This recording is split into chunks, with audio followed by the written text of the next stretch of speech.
નમસ્કાર મિત્રો, સ્વાગત છે તમારું આજના નવા વિડીયોની અંદર।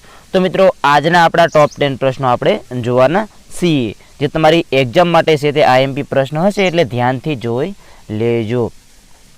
અને મિત્રો જે મિત્રોએ ચેનલને સબસ્ક્રાઇબ નથી કરેલી તે મિત્રો ચેનલને પણ સબસ્ક્રાઇબ જરૂર કરી દેજો। તો આજના ટોપ 10 પ્રશ્નો આપણા સ્ટાર્ટ કરીશું, ધ્યાનથી બધા જોઈ લેજો, કેમ કે હવે છે તો તમારે 15 દિવસની અંદર એક્ઝામ આવવાની છે, એટલે શાંતિથી બધા પ્રશ્નો જોઈ લેજો અને અગાઉના લેક્ચર પણ ઘણા બધા છે તે પણ જોઈ લેજો।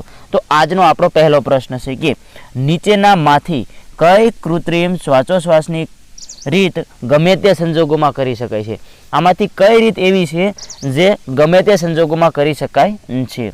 ઓપ્શન જોઈએ। ઓપ્શન એ સિલ્વેસ્ટરની રીત, option B mouth to mouth રીત, ઓપ્શન સી હાઈવેસ્ટર રીત, કે ઓપ્શન ડી ઇવન રોકિંગ રીત, ઇવનની રોકિંગ રીત। તો મિત્રો તેની અંદર આપણો સાચો જવાબ રહેશે option B mouth to mouth રીત। આ જે શ્વાસોશ્વાસની પ્રક્રિયા છે તે આપણે દરેક સંજોગોમાં કરી શકીએ છીએ, માઉથ ટુ માઉથની રીત। તેના પછી આગળનો પ્રશ્ન છે કે ELCBનો ઉપયોગ ખાલી જગ્યા સ્થિતિમાં રક્ષણ આપવા માટે થાય છે। ELCBનો ઉપયોગ ખાલી જગ્યા સ્થિતિમાં રક્ષણ આપવામાં થાય છે। આવા પ્રશ્ન પણ તમને એક્ઝામની અંદર પૂછી શકે છે। ઓપ્શન જોઈએ। Option A open circuit, option B short circuit, option C overload, કે ઓપ્શન ડી ગ્રાઉન્ડ ફોલ્ટ। તો તેની અંદર જવાબ આવશે ઓપ્શન ડી ગ્રાઉન્ડ ફોલ્ટ। ELCBનો ઉપયોગ ગ્રાઉન્ડ ફોલ્ટ સ્થિતિમાં રક્ષણ આપવા માટે થાય છે। ELCBનું ફૂલ ફોર્મ જોઈએ તો અર્થ લીકેજ સર્કિટ બ્રેકર થશે, એટલે કે ગ્રાઉન્ડ ફોલ્ટ માટે તે છે તે રક્ષણ આપે છે। તેના પછી હવે આગળનો પ્રશ્ન જોઈએ। વાઇન્ડિંગનો કન્ટિન્યુટી ટેસ્ટ કરવામાં આવે છે ત્યારે મેગરનો પોઇન્ટર ખાલી જગ્યા તરફ હોય છે। આઈએમપી પ્રશ્ન છે, વાઇન્ડિંગનો કન્ટિન્યુટી ટેસ્ટ કરવામાં આવે છે ત્યારે મેગરનો પોઈન્ટ ખાલી જગ્યા તરફ હોય છે। ઓપ્શન જોઈએ। Option A infinity, option B centre, option C શૂન્ય, કે ઓપ્શન ડી એકેય નહીં।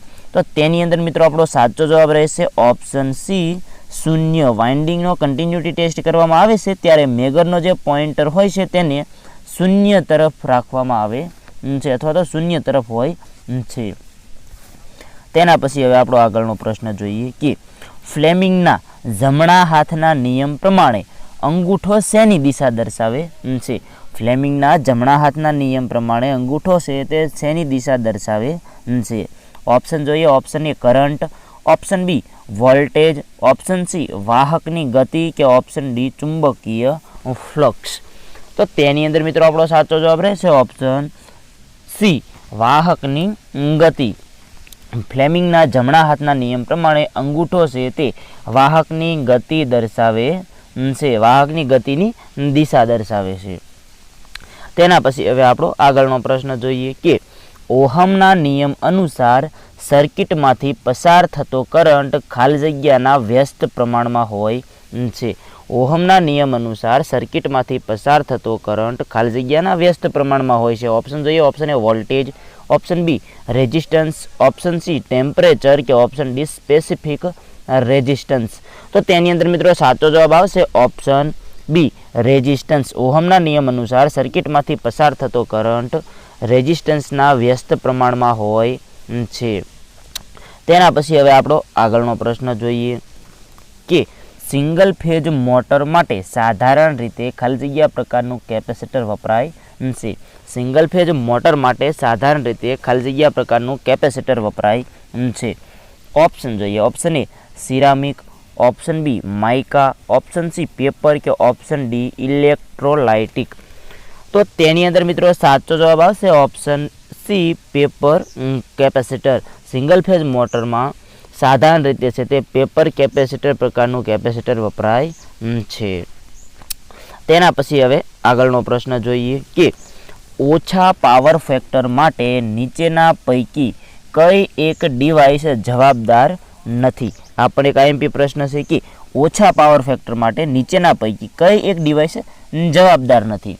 આ તો તમને આવડવું જોઈએ કેમ કે સિમ્પલ છે। ઓપ્શન જોઈએ। Option A capacitor, option B magnetic relay, option C transformer, કે ઓપ્શન ડી ઇન્ડક્શન મોટર। તો મિત્રો આની અંદર આપણો સાચો જવાબ રહેશે ઓપ્શન એ કેપેસિટર. ઓછા પાવર ફેક્ટર માટે છે તે કેપેસિટર છે તે જવાબદાર નથી. તેના પછી મિત્રો આગળનો પ્રશ્ન જોઈએ કે પોલ માઉન્ટેડ ડિસ્ટ્રીબ્યુશન ટ્રાન્સફોર્મરમાં કયા પ્રકારના જોડાણ વપરાય છે? પોલ માઉન્ટેડ ડિસ્ટ્રીબ્યુશન ટ્રાન્સફોર્મરમાં કયા પ્રકારના જોડાણ વપરાય છે? તેના ઓપ્શન જોઈએ. Option A delta, option B option A delta delta, option B delta star, option C star star કે ઓપ્શન ડી સ્ટાર ડેલ્ટા. તો મિત્રો પોલ માઉન્ટેડ ડિસ્ટ્રીબ્યુશન ટ્રાન્સફોર્મર હોય છે તેમાં કયા જોડાણ વપરાય છે? તો તેની અંદર જવાબ આવશે ઓપ્શન બી ડેલ્ટા સ્ટાર. યાદ રાખી લેજો, આઈએમપી પ્રશ્ન છે, એક્ઝામમાં પૂછી શકે તેવો પ્રશ્ન છે.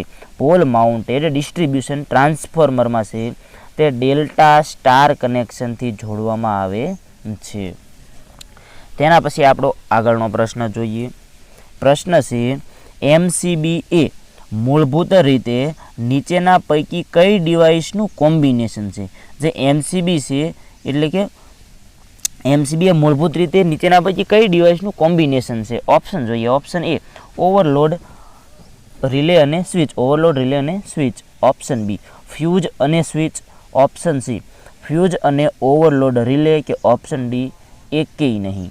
તો મિત્રો તેની અંદર આપણો સાચો જવાબ રહેશે ઓપ્શન સી ફ્યુઝ અને ઓવરલોડ રિલે. એમસીબી એ મૂળભૂત રીતે જોઈએ તો ફ્યુઝ અને ઓવરલોડ રિલે ડિવાઇસનું કોમ્બિનેશન છે. તેના પછી આપણો આગળનો પ્રશ્ન જોઈએ. આ પણ એક આઈએમપી પ્રશ્ન છે મિત્રો, એક્ઝામની અંદર આવા પ્રશ્નો પણ તમને પૂછશે. યુજીવીસીએલની અંદર પણ કદાચ આવી શકે છે, એટલે ધ્યાનથી જોઈ લેજો. અને મિત્રો આ બધા પ્રશ્નો છે તે માત્ર યુજીવીસીએલ માટે નહીં, બીજી કંપનીઓ છે તેના માટે પણ ઉપયોગી જ છે, જેમ કે પીજીવીસીએલ છે, પછી એમજીવીસીએલ છે, ડીજીવીસીએલ છે. આ લોકો પણ હવે તૈયારી ચાલુ કરી દેજો, કેમ કે ધીમે ધીમે તૈયારી ચાલુ કરવી જરૂરી છે. પછી એક્ઝામ નજીક આવી જશે પછી કાંઈ જ નહીં થાય, એટલે તમે પણ આ યુજીવીસીએલવાળા સાથે સાથે જોતા રહેજો. તો પ્રશ્ન છે કે નીચેનામાંથી કયું એક સમીકરણ સાચું છે? નીચેનામાંથી કયું એક સમીકરણ સાચું છે? પછી તમને આવા ઓપ્શન આપેલા હશે કે ઓપ્શન એ એમ્પિયર બરાબર કુલમ્બ ગુણ્યા સેકન્ડ, ઓપ્શન બી એમ્પિયર બરાબર વોલ્ટ ગુણ્યા સેકન્ડ, ઓપ્શન સી એમ્પિયર બરાબર જૂલ ગુણ્યા સેકન્ડ કે ઓપ્શન ડી એમ્પિયર બરાબર કુલમ્બ પ્રતિ સેકન્ડ. આમાંથી કયું સમીકરણ છે તે સાચું છે? તો મિત્રો તેની અંદર આપણો સાચો જવાબ રહેશે ઓપ્શન ડી એમ્પિયર બરાબર કુલમ્બ પ્રતિ સેકન્ડ. આ સમીકરણ છે તે એકદમ સાચું છે. આ ટાઈપનો પ્રશ્ન પૂછાય તો તમારે જોઈ લેવાનું છે. એવું નથી કે એમ્પિયરનું જ પૂછે, ગમે તે બીજું પણ તમને આવી રીતે પૂછી શકે છે.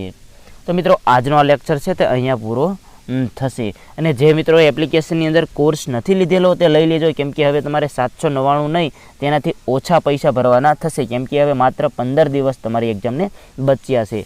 એપ્લિકેશનની અંદર જઈ તમે કોર્સમાં જોઈ અને પેમેન્ટ કરી શકો છો. અંદર તમને બધું જ મટીરિયલ મળી જશે. તો મિત્રો આજનો આ લેક્ચર પસંદ આવ્યો તો લાઇક કરજો. જે મિત્રો ચેનલને સબસ્ક્રાઈબ નથી કરેલી તે મિત્રો ચેનલને પણ સબસ્ક્રાઈબ જરૂર કરી દેજો. ધન્યવાદ.